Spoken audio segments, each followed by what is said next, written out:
3 true Airbnb horror stories.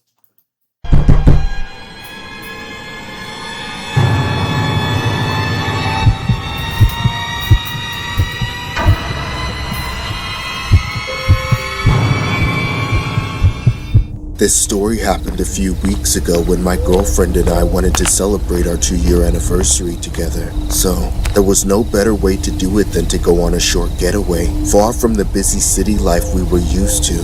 I searched for a few houses on Airbnb and settled on a big 3-story home on the outskirts of town resembling a cottage. It was the perfect place, and so, I showed the photos to my girlfriend and she was on board with my selection. According to the app, the house was owned by an older gentleman that looked to be around his 60s. There was a brief set of rules that he put in the description stating that we could only access the bottom 2 floors, leaving the top floor off I'm not limits. gonna lie, I've been to Airbnb like that before. That shit dead, bro. It's dead. I ain't gonna lie, bro. We can access like the whole upstairs with the basement. It was just locked. You was hearing check down there. That I don't know. It's like I don't know, bro. My girlfriend and I didn't make a fuss about it as we were content with the price and what we saw in the photos. Nonetheless, we dropped by the following week. Like all the Airbnb check-ins, we took a brief tour of the house. Everything seemed as advertised in the photographs. The second floor was where we could find the bedroom and bathroom, while the bottom floor was where the kitchen, living room, and dining room was. Since there were only 2 of us anyway, this was worth it even though the door to the 3rd floor was locked. After all, having 2 floors to ourselves was more than enough. On the first night, we simply hung out and watched some television. I remember it being around 1 in the morning when we were just about to call it a night, but right as we were about to climb into bed, I could hear the sound of footsteps creaking somewhere beyond the living room. The sound seemed to be emanating from upstairs. I shook my head, unsure whether I was just hearing things, but when I turned to face my girlfriend, I could see that she heard it too. So, to put our minds at ease, I left my girlfriend in the living room as I headed upstairs to check where the sounds may have come from. I remembered hearing it again, but much more vivid. It seemed like the sounds were coming from the floor above me. I headed for the locked door. W boyfriend, because I'll be damned with me and my girlfriend here, so bitch, we both running. I'm not going upstairs to take that shit out. On the 3rd floor, taking a deep breath as I walked through the pitch darkness. When I found the knob, I wrapped my fingers around it and began yanking it frantically. But no matter what I did, it wouldn't budge. It was totally locked. What the hell are you hiding in here? I whispered to myself. Then, to my surprise, the footsteps immediately stopped. I knew I must have scared off whoever it was up there. When I went back to my girlfriend and explained the ordeal, she instantly messaged the owner, alerting him about the strange noise. About a minute later, the owner responds, insisting that this happens all the time since there were a lot of raccoons in the area. So, to avoid ruining the special occasion, we decided to take his word and enjoy the rest of the night. The following night, we watched some TV again without any interference. This time, no odd sounds were coming from the 3rd floor. However, as we flipped through the channels, a video of an empty room with night vision was displayed on the screen. At first, I thought it was just one of those reality shows, or perhaps a lame horror movie, so we quickly changed the channel after that. Now, we were watching a house from a first-person's point of view, like the camera was near the doorbell. It got us thinking about how bizarre it was for some of these channels to share similar features to the home we were in, and that's when we started putting 2 and 2 together. We flipped through the channels again and were shocked to see surveillance camera footage all over the house, but the most appalling video of them all was an aerial view of the toilet. We couldn't tell if it was the same bathroom as ours, so I began recording with the camera on my cell phone and waited in the living room while my girlfriend headed to the washroom. As she made her way upstairs, I could literally feel my heart beating out of my chest. I didn't want to believe it, but my fear became a realization when I saw my partner on the TV as she entered the bathroom. My heart sank in utter This nigga let his girlfriend enter the bathroom by herself. Fuck wrong with this nigga? He let his girlfriend enter the bathroom by herself. That's something this bitch should do. No, we're not. We leaving. terror. It became evident that the footage we had seen was of the house, which the Airbnb owner must have set up. All of our intimate moments were recorded, our most private thoughts and possessions exposed. So, we immediately packed up and left. hoping no one was waiting to ambush us outside the house. As we ran toward the car, we stuffed our luggage in the back seat and drove off. However, before leaving the property, I could swear seeing someone peeking from the top window behind the curtain. That's when I suddenly remembered the creaking noise from the previous night. All this time, I couldn't help but realize that the Airbnb owner must have been living on the floor above us, surveying and recording our every move. What turned out to be a seemingly innocent getaway turned into a horrific nightmare. I felt violated, abused, taken advantage of. Reluctant to escalate the matter, my girlfriend asked me to complain to Airbnb instead of the police. When I asked her why, she said she didn't want random men from the station or Why the fuck would you complain to the Airbnb before the police, girl? That big ass forehead. That shit not working. investigation team to see all the private stuff we had done during our stay. Hence, I granted her request and complained to Airbnb. However, after spending hours explaining to them, it didn't seem like we were getting anywhere. So, we went around in circles only to receive a full refund and an update telling us that they had banned the owner from using the Airbnb service. Meanwhile, he wasn't incarcerated because he and his lawyers claimed it was only meant to be a prank and that my girlfriend and I had no physical injuries. My girlfriend was satisfied with the outcome, but for me, I wanted to see him behind bars. Since then, I'd sweat and tremble whenever I saw a camera, forever traumatized by the experience. There are dozens of cases on the internet where creepy peeping toms were caught hiding hidden cameras inside their Airbnb residences, but this story in particular was inspired by two disturbing Airbnb cases that are just downright terrifying. The first case was a video of a couple shocked. If I ever go back to Airbnb, I can't take this nigga with me because last thing I know that Airbnb probably gonna call me. Yeah, it's a kid in the other room beating his meat and shit. I'm like, what the fuck? No, you're not. To find that one of their TV channels were showing an aerial view of a toilet happened to be the same one in their Airbnb home. Whether the video is legit or not, the thought is horrific. However, the second case is what really takes the cake. A man hears noises at night in his Airbnb stay. When he checks the air vent to find out where the sounds were coming from, he sees a secret room hidden inside there. Airbnb has since been contacted for comment.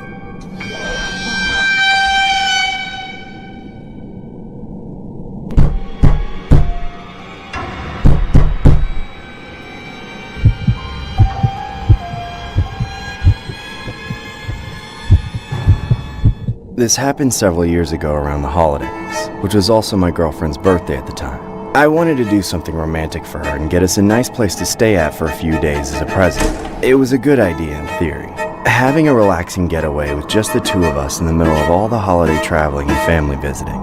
Unfortunately, it didn't go as planned. My first mistake was not booking far enough in advance. By the time the idea came to mind, it was already December and everything was sold out. When I didn't have any luck with traditional hotels, I resorted to checking Airbnb. There weren't many Airbnbs available either, but I eventually came across one that was a cottage type, kind of out in the woods. It didn't have a good rating, and the host was this mid-40s decrepit-looking male, but overall he seemed harmless, and it was the only option I had.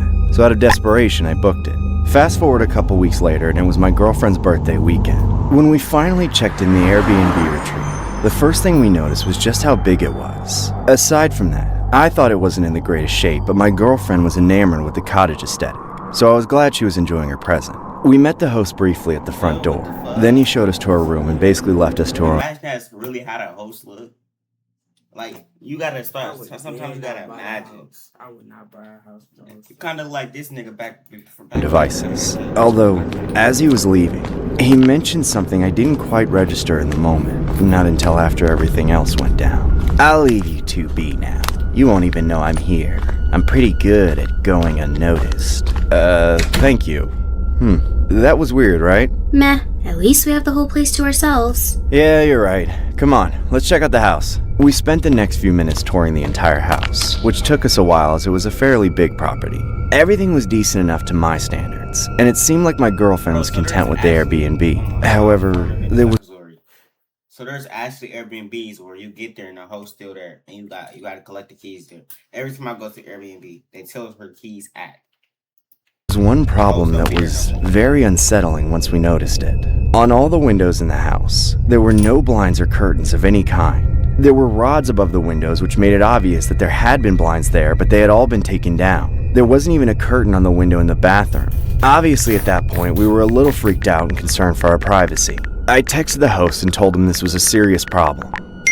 A few seconds later, the host responds back, more or less shrugging it off. He said that we were so far out in the woods that there shouldn't be any chance of a person coming by and trying to look through the windows, and also that with all the tree coverage, none of the windows got very much light anyway. Obviously, that wasn't a satisfying response for me or my girlfriend, but we tried our best not to be worried about it so we could be focused on having a good time. We turned in pretty early that night, as we'd had a very long day. Of course, the window in our room didn't have any curtains or blinds either. I remember falling asleep with my eyes half open and looking at the snow coming down outside. For some reason, it was like I was hypnotized by the lack of curtains, and that's when I passed out.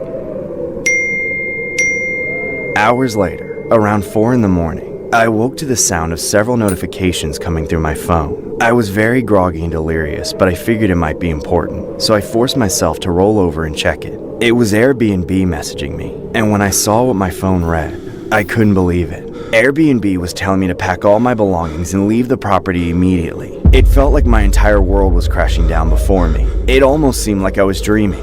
But what made the situation all the more disturbing was when the Airbnb advised me not to notify the host until we were gone. That's when my heart sank to my stomach. Maybe it was something that Airbnb knew about the host that we didn't. A million thoughts raced across my mind. I assumed the man had to be a serial killer or something. I turned over to my girlfriend and began to wake her up, shrugging at her until she was finally awake. I tried desperately to explain what was going on, but that's when I saw her eyes get super wide. And then, she gave the most horrific, blood-curdling shriek I ever heard. There's someone in the window! I turned around in horror, and that's when I saw him. It was the host, peering inside our room with I wish I would be laying down to my girlfriend. We at the Airbnb and shit, and the host just looking at us. I'm gonna do his ass like I be doing his sorry ass. I'm gonna beat his How ass. the fuck I keep getting shade in this video? his hands cupped around his face. Ah! I screamed and jumped back. That sicko didn't This buck. nigga said he screamed. He's screaming right by his girlfriend. You a bitch. I'm not gonna lie. You supposed to act tough. He just stood there watching us while pressed up against the glass. Enraged, I charged at the window and banged my fist against it, nearly shattering it, saying, "Leave us alone, I'm calling the cops!" My girlfriend pulled me away from the confrontation, and we frantically began packing up all our things and got dressed. All the while, this creepy old man watched us through the window the entire time. Within a couple of minutes, we left the room in a rush. I led my girlfriend through the house, running by the kitchen to grab a blade from the nightstand. As we cautiously made our way outside, I could feel the tension in the air. I didn't know if the creep would pop out of nowhere. Thankfully, It's 2026. You a grown ass man with no gun. I get that ass. It's 2026. You a Like, grown ass man with no everybody got a gun. gun, bro. This nigga Zuri got a gun. we didn't see any sign of him as we headed to the car. Me and my girlfriend quickly threw all our stuff in the back seat, and we got inside and locked the doors. But just as we were about to leave, the man slammed his hand on the side of my window. I frantically drove off and never looked back. On the way home, my girlfriend was already drafting a serious complaint to Airbnb, asking why this guy was allowed to host people in his house in the first place. The only response we got back was that they had received numerous complaints from other guests about how he broke Airbnb rules and regulations on multiple occasions. It just so happened that they revoked his status as a host while we were there. Either way, it's no mystery to me why that place had such bad ratings with that guy around. He strikes me as the kind of guy that probably has his dead wife stashed somewhere in his house. ChatGPT, can I make money online with $0? Yes. The story was inspired by an incident that happened to a couple sometime last year. The couple claims that Airbnb instructed them to check out immediately and to not alert the host. In one of the messages, Airbnb stated that the host wasn't aware of the situation, making it all the more alarming. The couple then departed the house, and that's when the host reached out to them, asking them to ignore any quote-unquote dangerous allegations that Airbnb might have disclosed about him.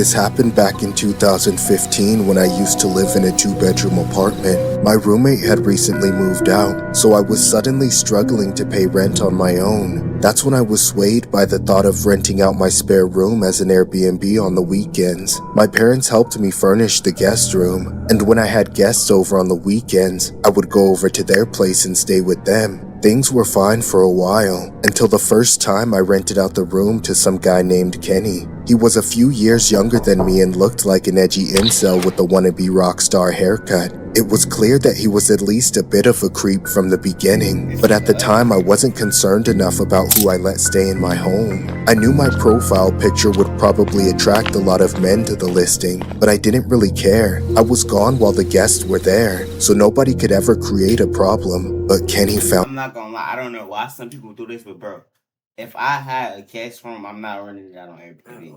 I'm not about to be in a house with a whole bunch of randoms. Like, a way.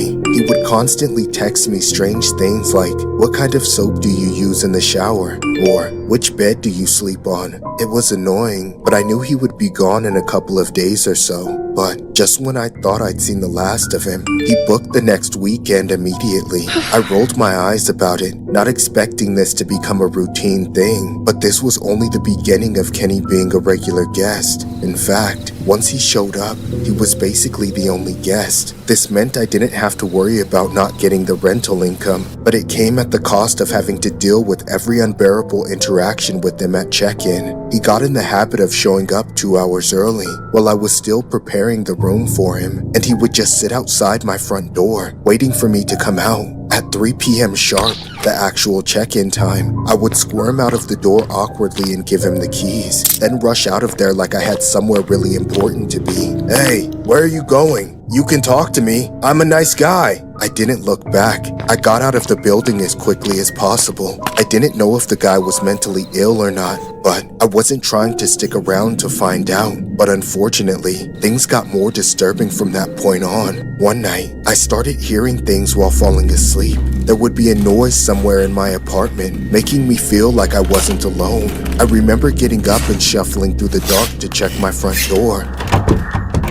A huge weight came off my shoulders seeing that the door was still locked. I would then go back to bed assuming the noises were coming from the hallway and that I was just getting paranoid because I let strangers stay in my home. After this repeated itself a few times one week, I decided I needed to take a break from the whole Airbnb thing, so I made the room unavailable for a weekend. I still went and stayed over by my parents' place, just to make sure to completely avoid Kenny. I honestly remember feeling refreshed after not dealing with him for a weekend. At around 9 p.m. that Sunday, I made my way home and was excited to have the evening to myself. I locked the door behind me and set my things down. Then I went to the bathroom to get ready for bed. And when I flicked the switch to turn the lights on, I could see Kenny standing there, holding one of the kitchen knives. The blood drained from my face as he held it against my throat. "You're all mine now. Nowhere to run, nowhere to hide."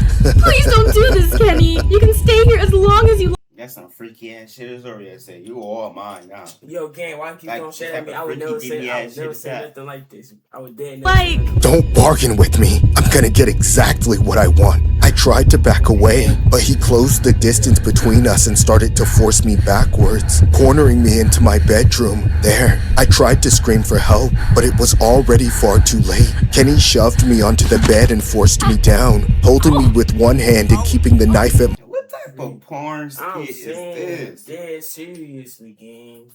Damn, some of the story probably watched before. my throat with the other. All I could do was plead for my life, hoping he would let me go, but he didn't. I was trapped and held captive in my own apartment with a monster. I continued trying to get away, but Kenny wasn't budging, holding me against my will.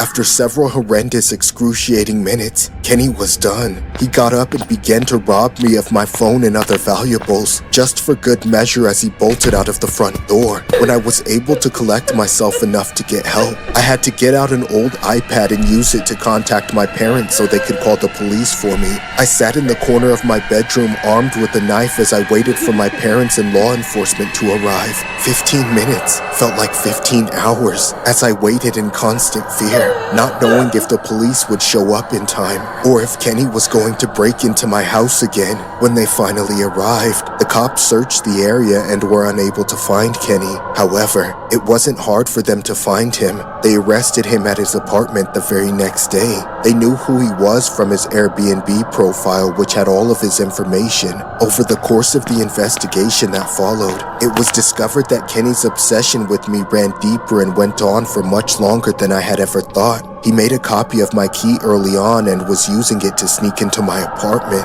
He had been watching me sleeping and changing and other sick, perverted things like that for weeks. All this time, knowing that Kenny was making all those sounds at night just sickens me to my core. I can only help to think that when I made the room unavailable on Airbnb for the weekend, it caused him to have a psychotic meltdown and do what he did. I wasn't okay for a long time after that. I could barely even speak for days, and it's taken me this long to discuss it publicly. I broke my lease on that apartment and moved back in with my parents, and I've been living with them ever since.